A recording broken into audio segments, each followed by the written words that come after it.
wasn't able to go.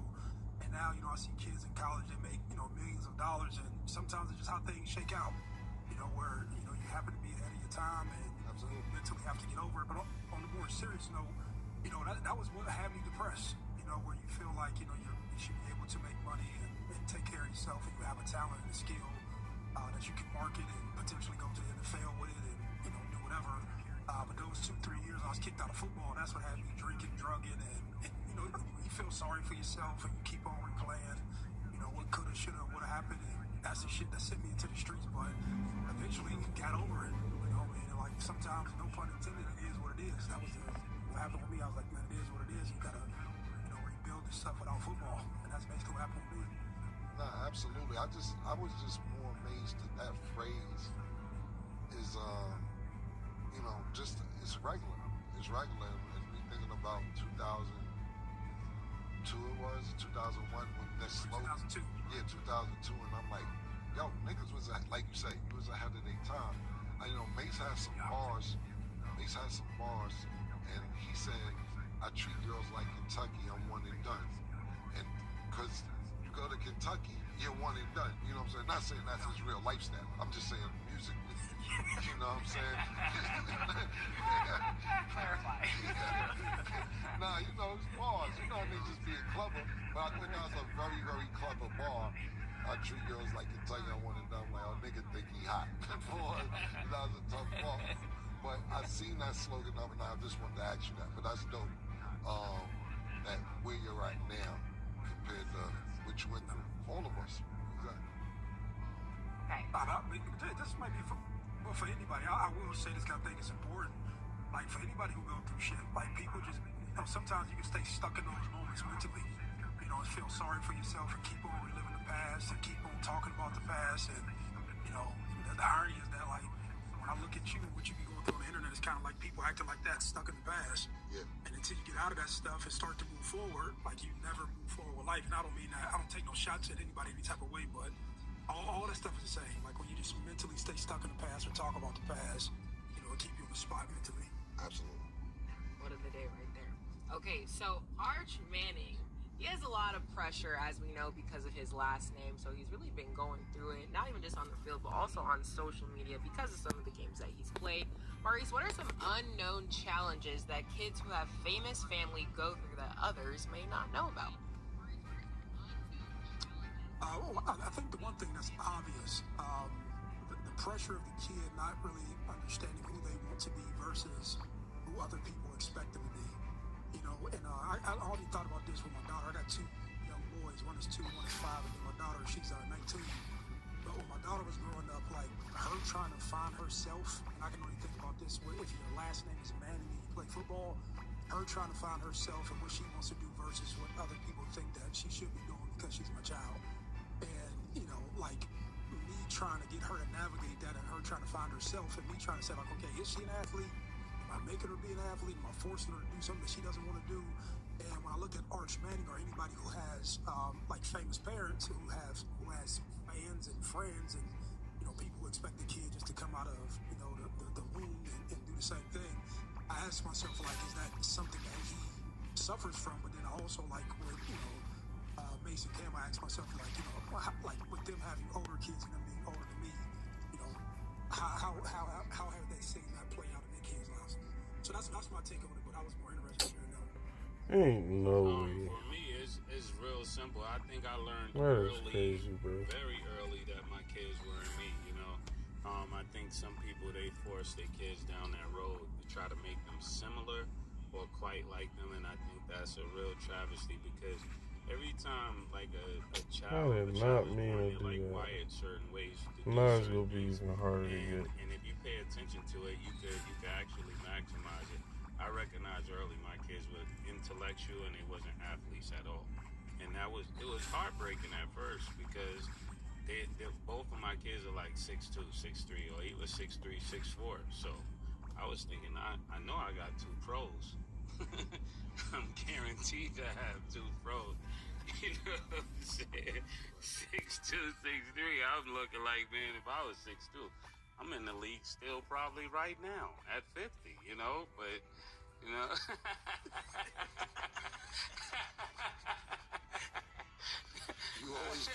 far, man.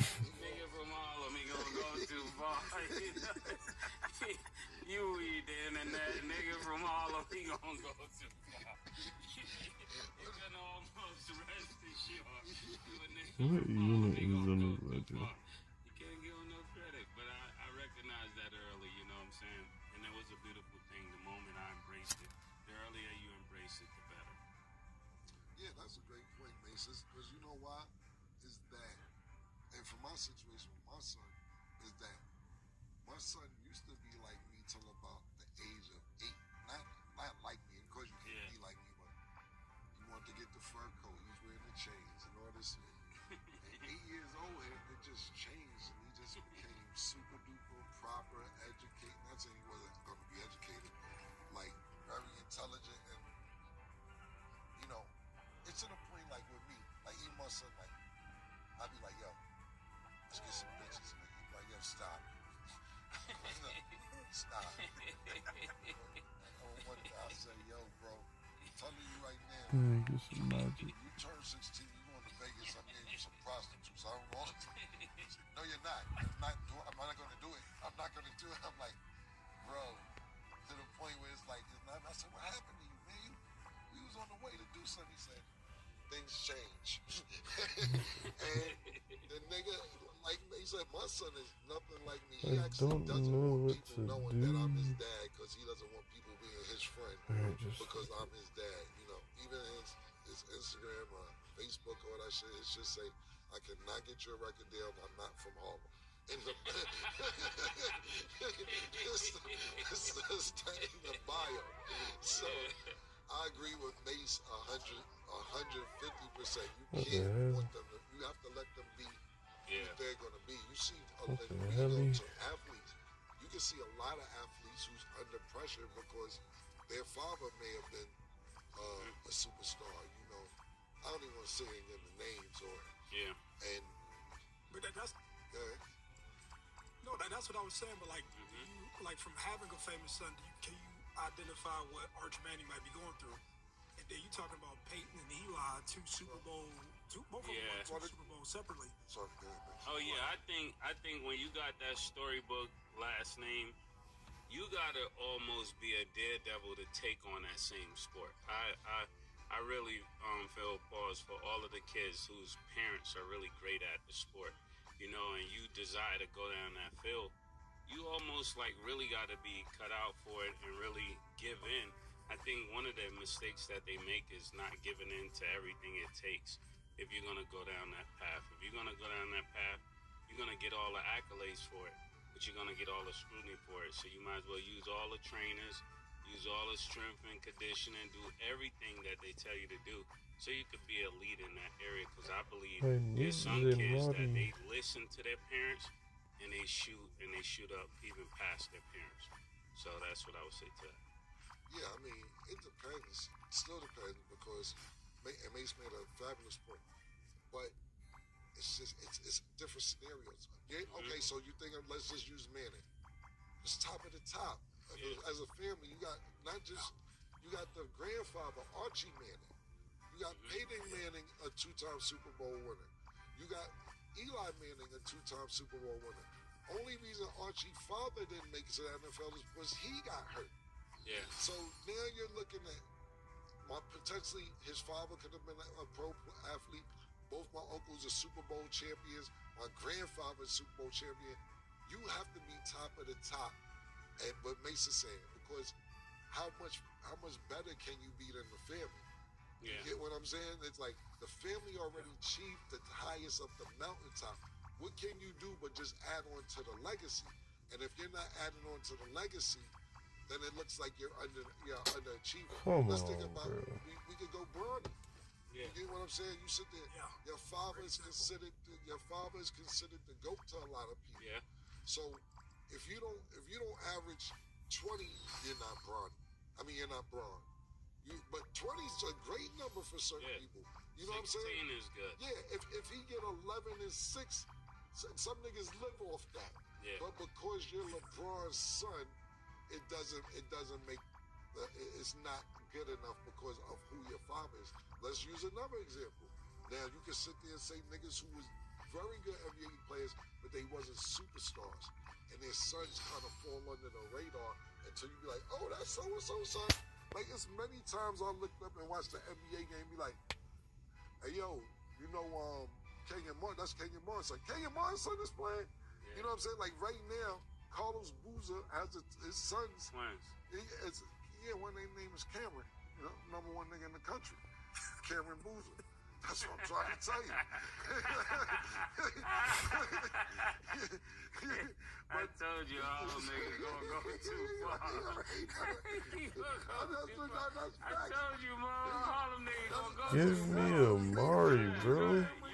You cooking. Cameron and Caden Boozer. But what I'm saying is, Carlos Boozer, outstanding player, but he's not on TV every day. He's under the radar. You sit there and be like, oh, he got the number 1 and number 3 kids in the country. You sit there thinking about Gilbert Arenas, great player.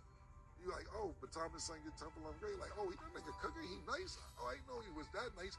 Because you got to think about it. When LeBron James goes to a game, it's a big deal that LeBron James goes to the game. Not really checking for Carlo Boozer to go to the game until his sons start kicking ass. Like, oh, Carlo Boozer now so he came to watch his kids. You think about Cayenne, Carmelo Anthony comes to the game. Not only Carmelo Anthony, Lala comes to the game. You have two famous parents who have the spotlights on them. So, to answer your question, you have to live up to expectations. If you want to go, you don't have to. Give me People Amari. expect you to live up to expectations. If you're a Manning, a James, a Jordan, look at what we do. Not we. I'm talking about the media. To Michael Jordan, so we just posting. I'm not posting. Well, you can say posting, highlighting his cocaine habit, who he's dating.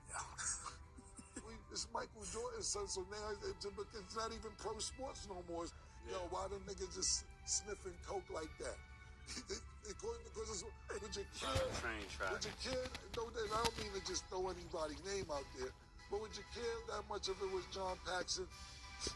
Nah, they want to zoom in on the cocaine on John Paxson's son. It's Mike's son, so they want to.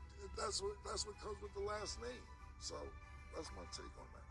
So basically, I feel like in that situation, you just can't win. The best bet is this. Yes, you can. Let me give you an example. Sorry, Murder, go ahead. Yeah, that boy grew up in that big house. That 23 house in Chicago. All that money, get to run Jordans, get every Jordan you want. I mean, it had to be a fun life. It's two things. You can win because you know why? Dale Curry could be your father. And you got a son named Steph Curry. And then you can end up being better than what your father was. Yeah. So it's definitely... And then your brother is Steph Curry. Yeah, so... Both brothers get to the league. And right, exactly. And the sister get a boyfriend in the league, you know? Exactly. Everybody wins. Right, but if you're talking about as far as athletes is concerned, is that... and we all know this is no disrespect to Dale Curry. Steph surpassed Dale Curry. Yeah. Dale Curry's a pretty decent player. But you can outdo him. It's going to be hard to outdo. The shooting, though. Yeah. He studied his dad shooting. Yeah, but it's going to be hard to outplay a Eli Payton, man. It's going to be hard to play a LeBron James, top of the top. Steph Curry came and changed the game. Think about this. And not even an athlete, Ma. I'm talking about just famous last names. It was a time when Paris Hilton was just running around DJing everywhere in all the clubs. Yeah. Under my wing and a few other niggas' wings. You understand what I'm saying? And they're like, yo, you're a Hilton. You know we own all this shit in the world, all the hotels, right? Like, why are you running around with all these niggas? And I don't know this for a fact, but she just kind of started DJing for only techno clubs and then stopped seeing her. She was everywhere. He was like, we're going to cut you out the world. Keep hanging out with them niggas. Hanging out with them niggas. You're not going to get none of this chicken money. I'm telling you that right now. So the best way to do it if you don't want to be popping or don't, try and stay under the radar as much. The reason I brought it up is try and stay under the radar as much as you can. But if you have a famous father, mother, whoever, and they want to come to them games, it's going to be hard to stay under the radar. I remember this true story. My son was my son. Niggas like, yeah, I actually cried behind this. This word right there, I actually cried. It was like, yo, we may not, because my son elementary school was connected to the middle school. And it's gonna be the same niggas there. And I really ain't pop up to school because of all the shit I had going on. Niggas asked me not to come to graduation. I say, yo, bro, niggas is violating. Nah, they gonna see you, and these kids gonna know who you is. Da da da da. I think it'd be more safe. And I'm like, yo, is you serious? Because it ain't like I'm no nigga that's not my son life. I want my son from the very beginning to today. Don't come to graduation. All right, man. What else? You know? Yeah, when they go to college, they want you to walk them in the dorms. Yeah. Like, man, can you stay in the car?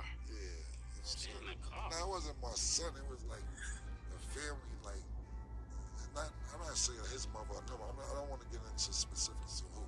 But the fact niggas even said that. Like, yo.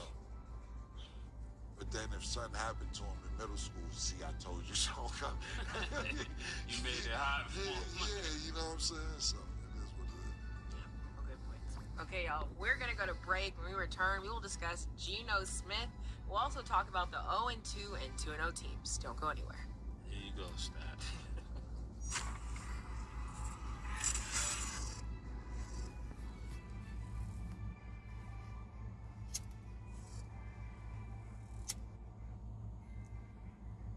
Okay, y'all, so it's been a minute, but it is back. So every Wednesday during the NFL season, we're calling Underdog to discount a player's projection. So just for y'all, we're locking in one player every week.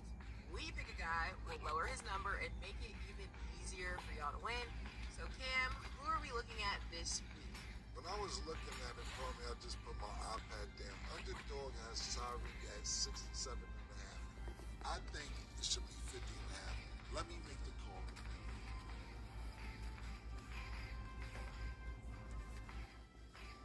It's goody, baby. It's fleek. Yeah, look, y'all got Tyreek Hill at 67.5 receiving yards. Yeah, look, that's what I'm calling it.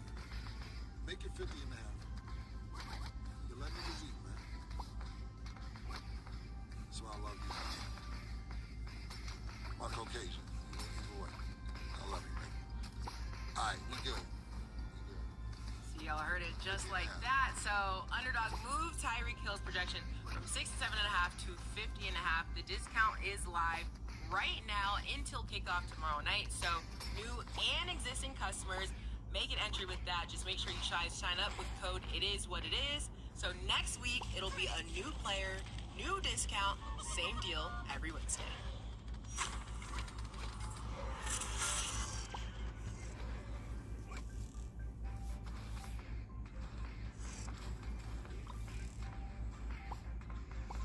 Welcome back. Now we're going to get into Geno Smith and the Raiders. So the Raiders lost to the Chargers 20-9. However, ahead of their matchup versus the Chargers, Geno said, Vegas is perfect for me. Me being a Miami kid and how I was raised and act, I really didn't fit the culture in reference to Seattle. So far, Maurice, how good of a fit do you think Geno Smith is for the Raiders right now? Yeah, I just think it's early on in the entire process. Obviously, Geno Smith and Pete Carroll have a history from being a